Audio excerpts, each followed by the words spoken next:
Tilawan lang gid ka diri sa taga Jansan, guys.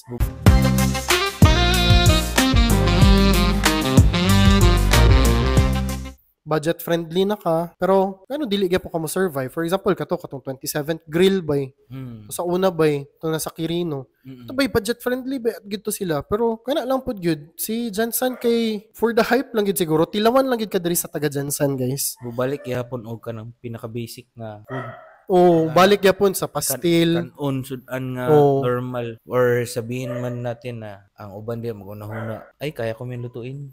Sa balay na lang na. Ko ara man ni. Palit na lang ko sa ingani. Ko ara man ni, itlog maalat ra man ni og kuan, butter man Bay, na good. kana pud sa taga Jansan bay no kay for example magpalit na lang pud sila ilahang unsa nila ingredients sila. For example kato mga pork asinan lang nila unsa ba, tapos magpalit lang pud sila katong griller nila.